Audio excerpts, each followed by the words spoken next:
backs up a little, slows it back down. Didn't see those since the 60s. They're a triumph of mechanical ingenuity and a visual feast on wheels. From highboy roadsters to hopping lowriders to tricked-out import tuners. Custom cars are as various as the people who craft them, and as singular as a fingerprint. Cars are what we all have in common, but hot rodders and customizers embrace them in a way that nobody else does. They use their cars not only as transportation, but as a means of creating something almost from scratch that they could call their own. The classic customs and hot rods from decades past are cherished by collectors and showcased in galleries and museums. The knee camp Roadster was the first America's Most Beautiful Roadster winner, 1950, Oakland Roadster Show. If we ever put that car up for sale, I think it would bring $400,000 or $500,000. But for most customizers, the point isn't to create a museum piece or even a prize for best in show. It's to move on down the road, to see and be seen. One of the commonalities between hot rods, lowriders, tuners, is that they can be built piece by piece by piece by piece. These cars are like oysters, you know, one layer after another. The car represents an art form. The only difference between us and people that put it on paper is we do our art and then we drive it around. That's what we do. Whatever its vintage, restructuring an automobile to enhance its style is hard physical work. Customizer Gene Winfield's masterful metalwork and exquisite paint schemes have made him a legend in the field. At his shop in the Mojave Desert, he incorporates original designs, from molded grills to louvered hoods, to ensure that each car he customizes is unique. Each and every car, I look at it, maybe I study it for a little while, and then I try to figure out things that I can do that'll be a little different. With custom cars, we try to put different grills, different taillights, and things so that each and every car has at least some things that are totally different than the other guy. Winfield lowers the roof of a 1949 Mercury the way he's done it for the last 50 years. Drop an inch here. With hand tools, elbow grease, and a hard-earned degree in backyard technology. It's called chopping the top. What we're aiming for here, of course, is a typical chopped Mercury, which is, you know, all Mercury should be chopped, in my opinion. So that's what we're going to do. And we're going to chop it approximately 4 inches in front and 5 in the rear. Winfield begins by installing temporary braces inside the car to keep the body stable. Then he measures the windshield and calculates how much he'll remove from the supporting pillars to achieve the desired slant. This is called the A pillar, this is the B pillar, and this is the C pillar. So on this particular chop, I'm going to cut it out completely, I'm going to re-angle it, and then we're going to have what we call a slanted post. While tracing his cuts along the belt line, Winfield marks a section for removal at the C pillar, so the top will have room to settle when it's lowered. Okay, so now we're going to start cutting.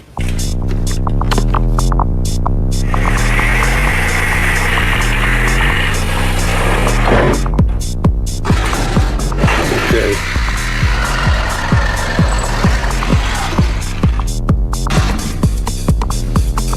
After cutting the pillars, Winfield marks more cuts to flatten the curve of the roof.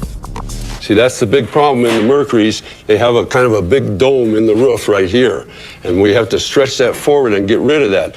And that allows the top to go forward and down to a new angle.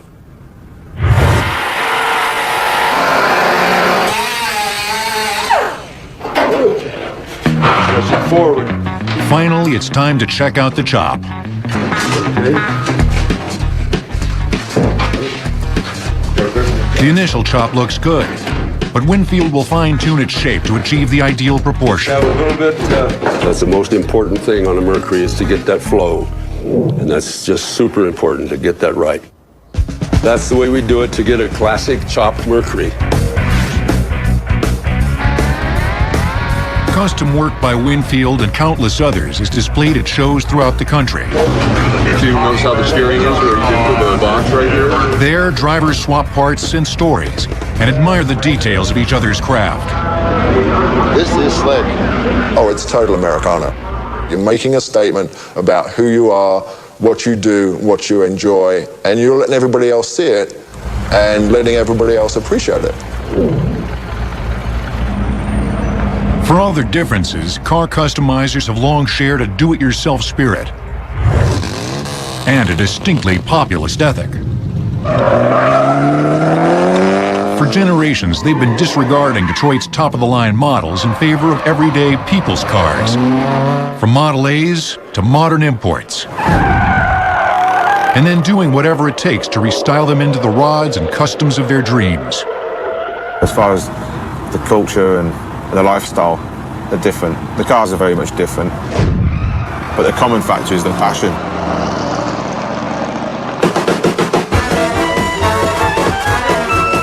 Ever since cars began to roll off assembly lines, customizers have tried to make them look better and run faster. But the root of today's custom cultures can be traced to the 1930s and a racing scene that took shape on the dry lakes of Southern California. The dry lakes were just like, a cemented lake. I mean, it's perfectly flat. It's so smooth and it's so hard, and you can just drive as fast as you want for as long as you want. And that's what these guys did. By the mid-30s, the car of choice was a Ford Roadster. The 32 Roadster was the first that came equipped with an inexpensive 8-cylinder engine, known as the Ford Flathead. The car's distinctive grille, molded into the body, was undeniably stylish. More practically, like other Roadsters, its cloth top and windshields were easily removed. My father's 32 Roadster, that was the family car. They only had one car. I mean, it went to get the groceries, it went to take my dad to work and back, and then my mother used it when he wasn't using it. And then come the weekend that they were going to go to the dry lakes, the fenders came off, the running board came off, headlights. The Roadster was the cheapest model in the line. It was the lightest model in the line because it didn't have a roof, it didn't have side windows, and it was kind of sporty. With little history to guide them, the Dry Lakes racers customized their cars by trial and error. Bigger tires in the rear changed the gear ratio for a better top speed, while smaller ones up front decreased wind resistance. The front end could be lowered by heating and dropping the front axle. The result? A gently sloping angle, or rake, of 3 to 4 degrees, which came to define the classic hot rod look for decades to come. When you race on the dry lakes, you can either make horsepower or you can streamline it. They both have the same effect. They both make the car go faster. And they did both. Many of the Dry Lakes racers were mechanical mavericks. In the late 1930s, Vic Edelbrock Sr. designed and machined a manifold to increase air-fuel intake. He called it the Slingshot because of its Y-shaped design. Ed Iskandarian ground camshafts that increased engine performance at high RPMs. It's guys that are smart enough to figure out how to make the stuff they need when they don't have it.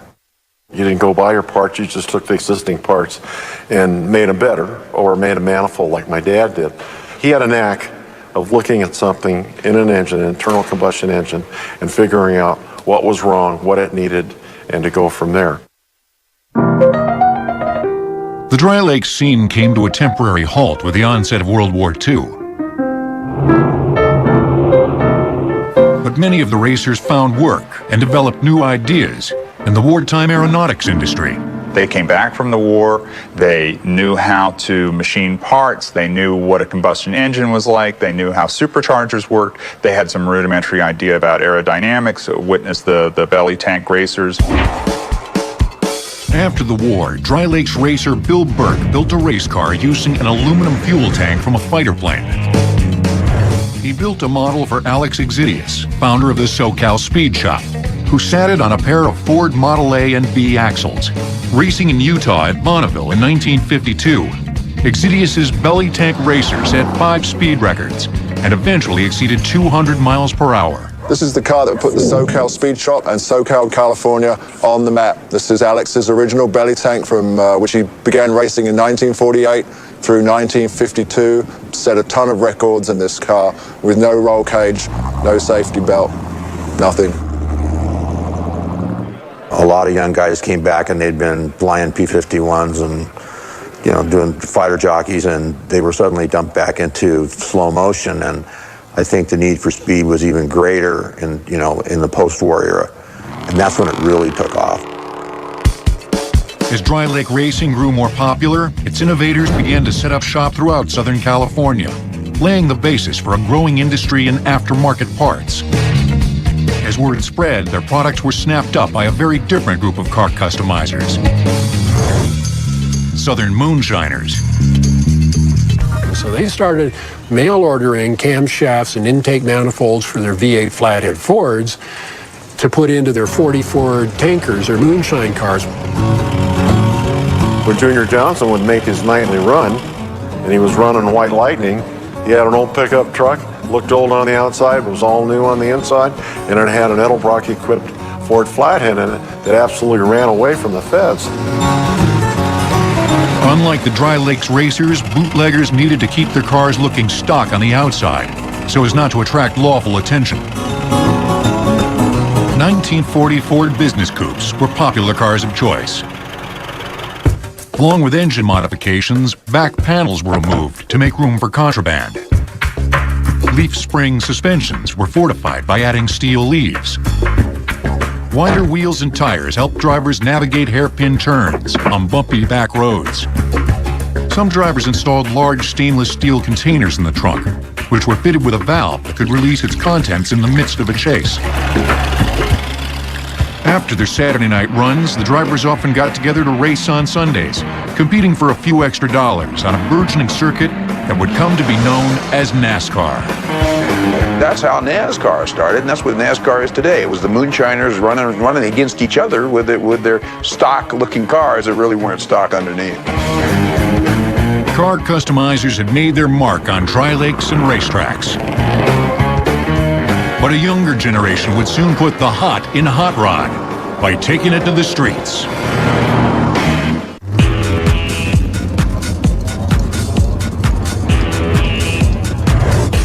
At a raceway near Bakersfield, California, long rows of meticulously restored roadsters and customs strut their stuff at the annual Hot Rod Reunion.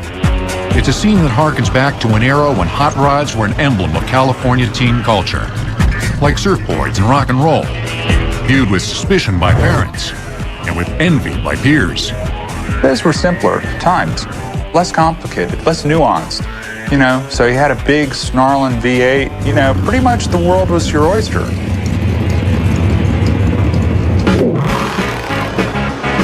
Hot rodding's golden age began shortly after World War II. Production of new cars had been suspended during the war, and once it resumed, older models became cheap and plentiful. A younger generation of hot rodders gradually developed a look that reflected the need for speed. Hoods and fenders were stripped off, even for street driving, while a chopped windshield and bologna-sliced air stacks above the carburetors all but screamed power. Right here, we have basically the essence of a hot rod. It's a 32 Ford Roadster, original 32 frame, 32 Roadster body, steel body.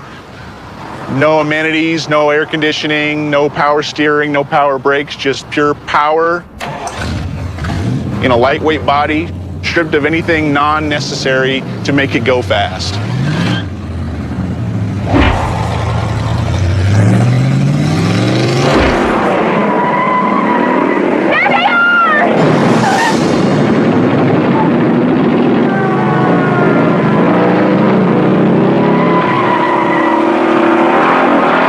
Hollywood's hot rod image of reckless abandon wasn't entirely contrived.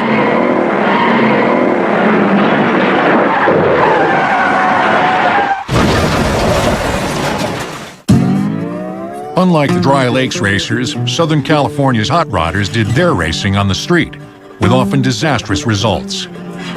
There was a lot of stigma against hot rodders because of the street racing and the unsafe nature of the cars. They were just put together basically a body on a chassis, the lighter the better, with a big motor, not necessarily good on brakes, not necessarily, a lot of them good on suspension or turning, and they go out and race and crash and people would die.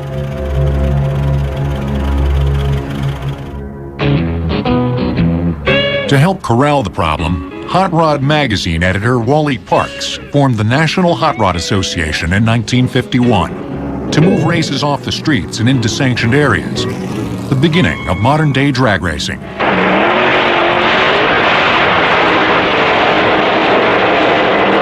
There was so many drag strips you could just go out and partake on a Wednesday night or a Friday, Saturday, Sunday, wide open. They got almost everybody off the street as far as street racing was going on. While hot rods aimed for speed, classic customs celebrated style. These were full-bodied cars, whose outlines were molded and streamlined to create a more aesthetically pleasing look. Early customizers painted their cars in dark, subtle hues. They removed door handles and emblems and stripped away excess chrome. Fenders were extended to create long, graceful lines, while headlights were Frenched by molding them inward. Replacing stock parts with higher-end grills, bumpers, and wheel covers bequeathed an exotic, uncertain identity to otherwise familiar Fords and Mercurys. They could take a Cadillac grill and put it in this Ford. They could take the Cadillac wheel covers, take the big white wall tires that were on the fancy cars, put the Buick skirts over the back, and all of a sudden, what is this car? More radical alterations included channeling, in which the floor was removed so the body could be lowered over the frame. Then the floor was reattached. Channeling left less room inside the car, but brought the body closer to the ground. They had to be low, they had to be raked just right, they had to look like great big bars of soap sliding down the street.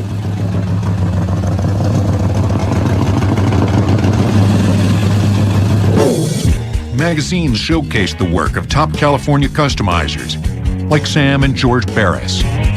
I was able to photograph as we were building cars, and I would put how-to, these are done, in the magazines, so the guy back in Kokomo, Indiana, said, oh, I can now chop a top because I seen the way Barris did it. But every Mercury we chopped was different. We never made one or two exact. A 1951 Mercury customized by the Barris brothers for its owner, Bob Hirohata, was driven from Los Angeles to Indianapolis to compete in a major car show. When it took the top prize, a star was born.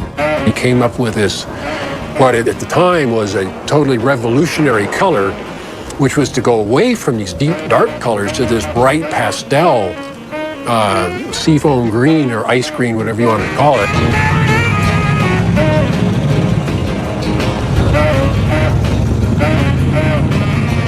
Restored to its original state by its owner of 40 years, Jim McNeil, the Hirohata Merc may be the most famous custom ever made.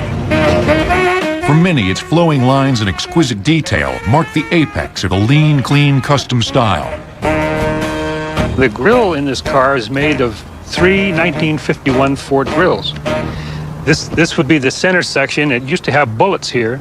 They took the bullets out, moved these pieces in, and then they took another section like this and made one here, and another section from this end and put it over here together, same on this side, and then handmade these plastic parking lights.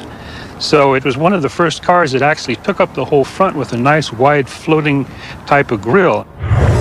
There used to be a dip here that they removed and brought this line straight back to this point, and then they actually split the fender here and brought this side out where a piece of metal was welded in here all the way back. These are 52 Chevy teeth right here out of the grill, and then they made the skirts that are flush mounted with the fender. And these are 52 Lincoln taillights. And they made a nice little roll around there and smoothed it all in around there and cut the bumper so this fit. And then they ran the exhaust tips right out through the bumper, which was really a really custom touch. The pipes hung down and you would scrape them anyway. So that was, And that was something that really caught on. Inside the car, green and white tuck and roll pleats are augmented by handcrafted dash knobs and pinstripes by the celebrated custom artist Von Dutch. But how do you get into this car? Pressing a hidden button along the chrome strip activates a solenoid, a kind of triggering device inside the door panel. The solenoid's plunger pulls the latch. The trunk opens the same way. And you can see when you push the button, this magnet pulls in and it pulls this trunk latch open, and that's what opens the trunk. They drive into a drive-in and they get out, close the door, and you know, the Joe family man would look over and go, "How are you going to get back in that thing?" The Hero Hata Merc's vibrant two-tone paint also signaled a transition to an era of more visually striking candy colors. These were bright toners applied over a base of gold or silver paint, then covered with up to 40 coats of clear lacquer and hand-rubbed to a blinding sheen. Gene Winfield developed a technique of blending candies with pearls. Early pearls were finely ground seashells mixed with lacquer and sprayed over the toner to create a subtle gleam. I would paint a car white and put the gold pearl over the white, and in the sun, in the highlighted areas, the gold would just jump out at you. But then on the downside, where you'd look down across the shadowed side, it had a very slight blue cast. As the 50s progressed, customs grew even more ornate. Candies and pearls gave way to panel paint, scallops, and flames. Imaginative custom designs like Ed Big Daddy Roth's cartoonish fiberglass bodies, Darryl Starbird's futuristic bubble tops, and George Barris's Batmobile, featured in the popular 60s TV show, turned their creators into icons. For a glorious decade, customs and hot rods flourished as antidotes to Detroit's relatively stodgy style. But by the late 50s, major manufacturers were aping the streamlined customs look. Styling verges on the spectacular, from air-scooped grills to the dramatically sweeping tail fins that dominate most of the 57 models. The cars are longer and lower than ever this year, too.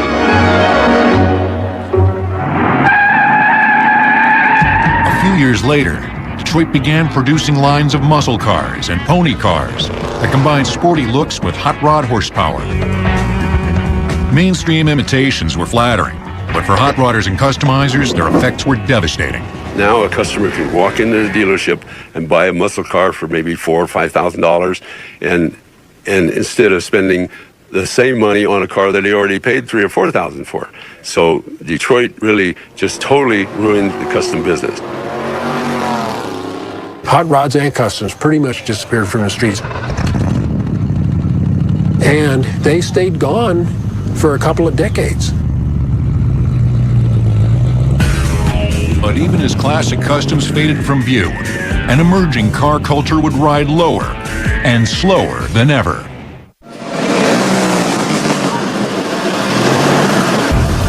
Vamos a parquear allá,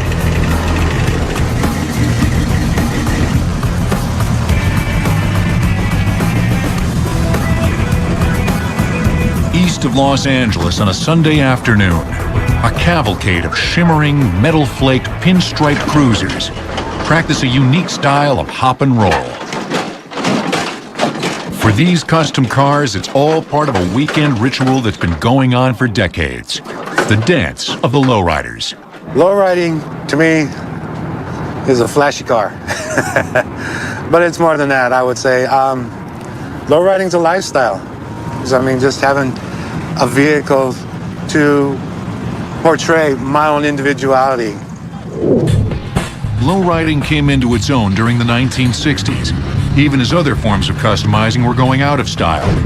Its roots can be traced to the 1940s, when fashion-minded zoot-suiters gave their cars a stylized look by pushing them close to the ground, sometimes by piling sandbags in the trunk.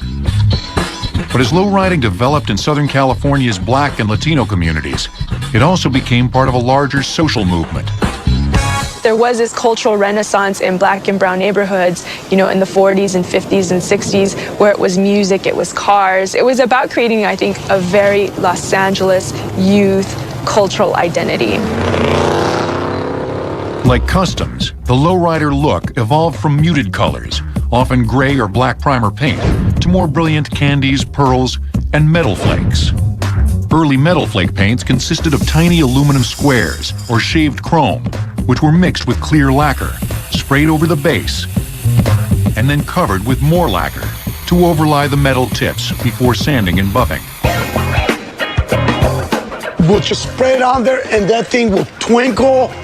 It was just awesome. And you can see that deepness, that rich, where you can, if it's a candy apple red paint job, you just want to bite it. Though metal flake remains popular among lowriders, contemporary cars also sport a combination of abstract pinstriping and lines of gold leaf. Interiors have evolved from velvet and velour to leather, with ostrich and even alligator trim. Yeah, we spared no expense on the ostrich. We used ostrich on the visor. We used ostrich on the piping. Most people would have just ditched it.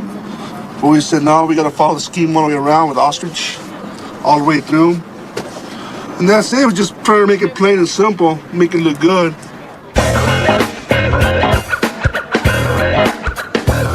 Hand-painted murals display mythic imagery, religious icons, and celebrations of the female form. Art became part of a way to inspire the community to take pride in their culture, to celebrate their culture, and to use art as a way to tell a story. And I think unlike murals that are on walls, I think that the murals on the cars allow you to take it out of the boundaries of the patio. Of course, the primary aim of a lowrider is to ride low, very low. Early techniques included installing smaller tires, which brought the frame closer to the ground. Coil suspensions were torched, with several coils removed to shorten their reach.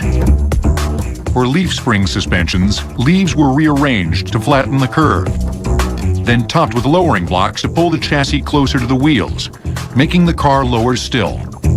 A magnesium plate attached to the undercarriage provided the payoff, creating colorful sparks when a lowrider literally hit the highway.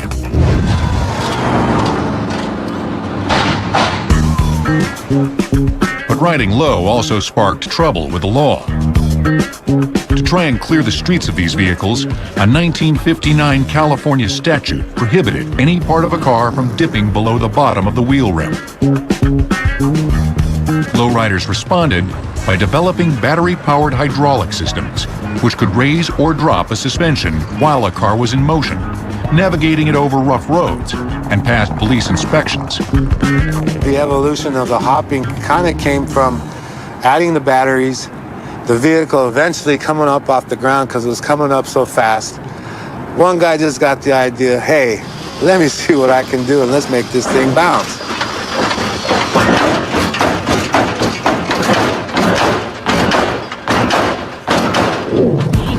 At Homey's Hydraulics east of Los Angeles, a customized suspension system begins with the installation of metal frames, which are welded directly to the chassis from inside the trunk. Coil springs are trimmed to lower their height, then fitted to hydraulic cylinders or strokes. Here we have your actual stroke. This is a 10-inch stroke. We got your donut right here, and we got a cup. This cup actually sits inside the stroke, the actual coil right here. And this little piece gets welded onto the trailing arm so it doesn't slip around. And everything's locked in place like that. It's gonna come up in here. And sit in there just like that.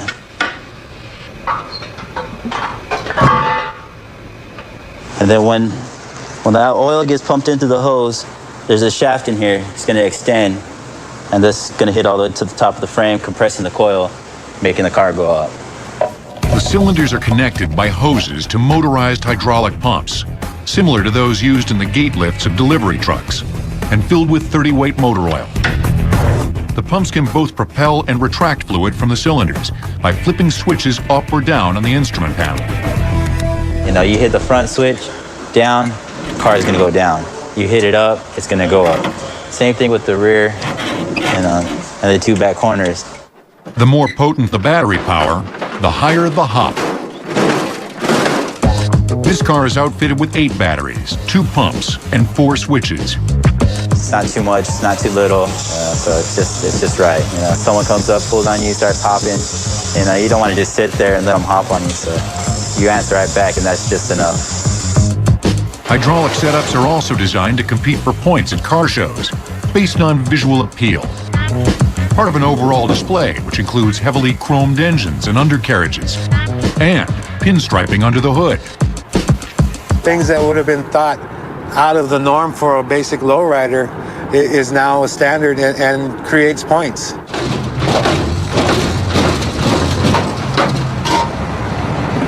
Anti-cruising laws have made it more difficult for lowriders to strut their stuff beyond the bounds of officially sanctioned shows. But the scene still thrives in more informal settings, where social rituals, and even the cars themselves, link generations of families and friends. What's up, man?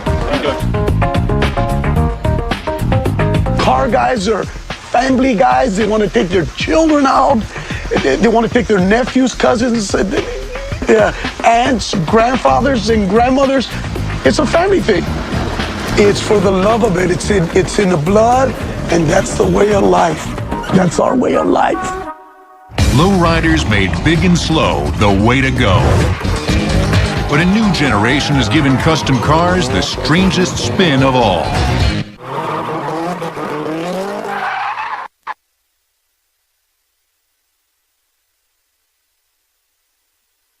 It's a strangely graceful form of pageantry on wheels. A competition in which cars are deliberately oversteered to slide and spin through a series of sharp turns. Instead of racing toward a finish line, contestants are judged on execution and style. It's a bunch of nutters driving on the absolute edge of crashing against each other, inches apart. It's really a style thing, and you know, how far can you push it? And started in Japan, drifting has caught on with a generation of customizers who introduced a new kind of custom car in Southern California in the 1980s, the import tuner. Like the early hot rodders, the tuner crowd made their mark by embracing cheap hand-me-downs. In this case, inexpensive Japanese economy cars, like the Honda Civic, and turning them into road warriors.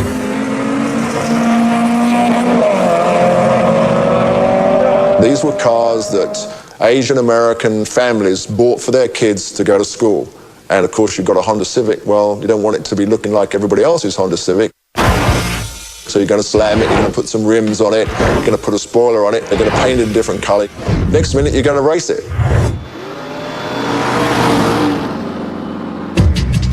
Until this new breed came along, customizing seemed stuck in time. The 70s gas crisis, coupled with tougher emission standards and later computerized engine control, dissuaded many hot rodders from working on contemporary cars. But a generation raised on the internet could plug software programs into their cars' computer ports and change the factory engine specifications, which were often set well below the car's performance capabilities. The engine management programs that are used to control engines could be hacked and the parameters changed to give you more performance. And because engine durability had been improved so much in the 20 years between, say, 1970 and 1990, that made the engines more tolerant of being hot-rodded. Import tuners can also be hot-rodded in more traditional ways. Installing a turbocharger, an exhaust-driven pump that forces air into the combustion chamber at higher pressure, helps increase horsepower. Another way to add power is to inject nitrous oxide into the air-fuel mixture, which enriches the oxygen content in the cylinders as they're fired. They'd put turbochargers on them, they'd put different cylinder heads on them, they'd put nitrous oxide on them, and suddenly a whole industry grew up around that little car. As the popularity of import tuners grows, Japanese and American manufacturers have stepped up their lines of aftermarket engine parts, which can be ordered and installed under warranty. It's a form of car customizing that's gradually changing the attitude among owners from DIY, do it yourself, to DIFM, do it for me. So now you can pull your car into a garage, have somebody bolt a turbocharger on it, bigger turbocharger, cold air induction, various other things. They can do a lot to the top end of the motor and get more performance. At Pomona, California's SoCal Speed Shop, a late-model Chevrolet Cobalt, equipped with a standard Ecotec engine, has been customized so a driver can boost its turbocharger settings at the touch of a button and push it to speeds up to 243 miles per hour.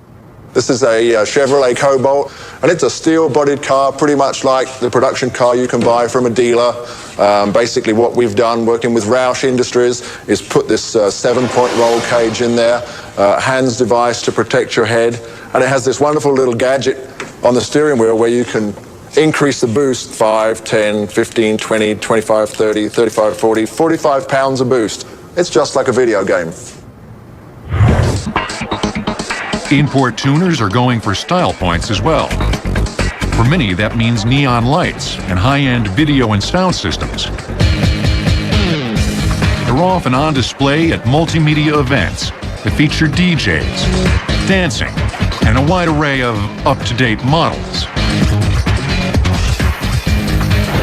They're not your father's auto shows. You go to a car show and some of the stuff they manage to do with them is just mad, really mad. These days, a lot of the events trying to encompass car shows, racing, drifting, models, all of it in one. This thing is all about aesthetics, whether it's aesthetics of the car sitting still or whether it's aesthetics of the car in action, smoking the tire, drag racing. I mean, it's a very, very visual motorsport, more so than maybe anything else, because it's all about, ground shaking power and smoke and smells, and, it's what makes it exciting.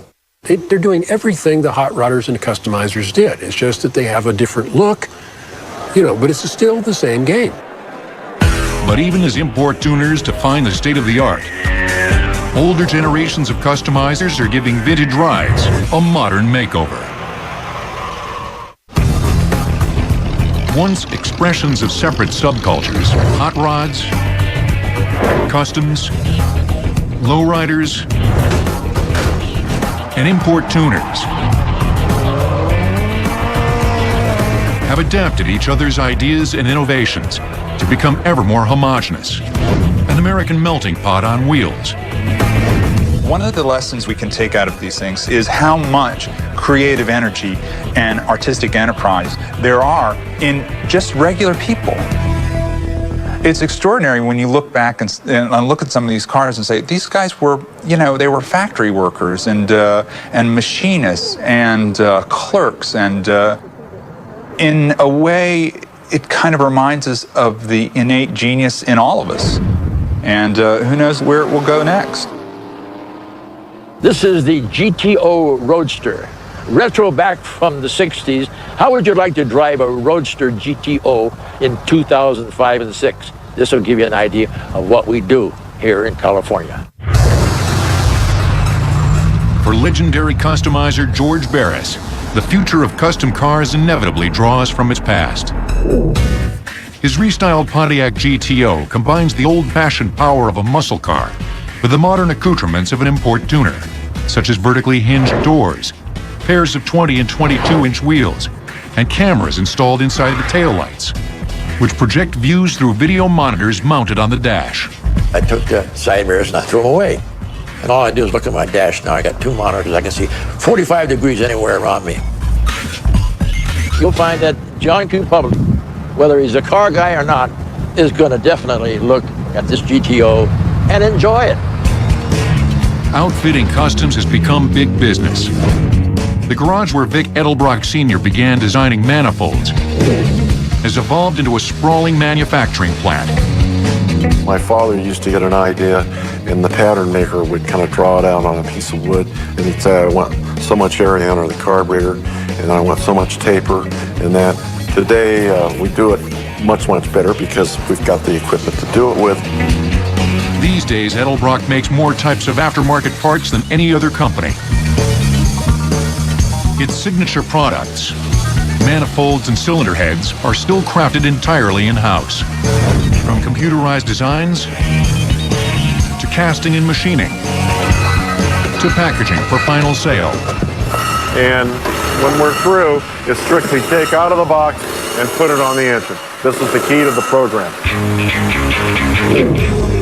The demand for old-school hot rods and customs is surging as well. Now, it's possible to either build a car mail order or to go to a shop like ours and have a car either part built or completely built. So it's really easy to have something that looks old, but that works in a modern way.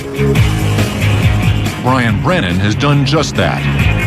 His street rod, a 1932 Model 8 body perched on a 29 frame, melds classic style with contemporary performance. The grill shell is a 1932 Ford with a 32 Ford inset. The hood is a three-piece hood, and it's aluminum, and in effect, it's a custom hood. The windshield frame is reminiscent of a Model A, but here again, it's not Model A. It's also a custom piece. The front suspension, what's holding in place? Well, those are hairpins that are from SoCal here in Pomona, California. And the wheels are reminiscent of early race car wheels. The interior, very traditional in its style. Very plain, very simple. It's a simple pleat, and it's done in black leather. It's a roadster, all right? And in my case, I've chosen not to have a top. Some people think I'm crazy to want to drive all the time without a top. I like to think that I get to see things they don't get to see.